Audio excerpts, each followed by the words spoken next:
Hello guys, ഇന്നത്തെ one pot റെസിപ്പിയാണ് സാമ്പാർ സാദം. അപ്പോൾ ആദ്യം കുക്കർ വെച്ച് എണ്ണ ഒഴിച്ച് സവോള പച്ചമുളക് ഇട്ട് നന്നായി വഴറ്റുക.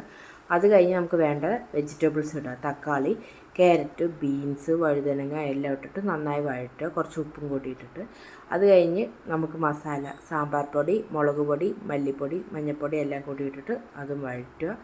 കുറച്ച് ഉപ്പും കൂടി ആവശ്യത്തിന് ഉപ്പും കൂടി ഇടുക. അത് കഴിഞ്ഞ് നല്ലപോലെ പച്ചമണം പോണ വരെ നന്നായി വഴറ്റിക്കൊണ്ടിരിക്കണം.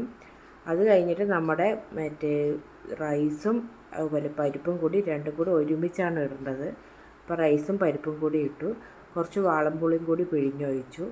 അത് കഴിഞ്ഞ് നന്നായി മിക്സ് ചെയ്തിട്ട് ആവശ്യത്തിലേറെ വെള്ളം ഒഴിച്ച് ഒരു 2-3 വിസിൽ അനുസരിച്ച് നമ്മുടെ സാമ്പാർ സാദം അത് റെഡിയാവും. അത് കഴിഞ്ഞ് കുക്കർ തുറന്ന് നോക്കുക, നല്ല മണമായിരിക്കും. പിന്നെ കടുകും കറുവേപ്പിലയും ഇട്ടിട്ട് മൂപ്പിച്ച് ലാസ്റ്റ് അതിലൊഴിക്കുക, നന്നായി ഇളക്കുക.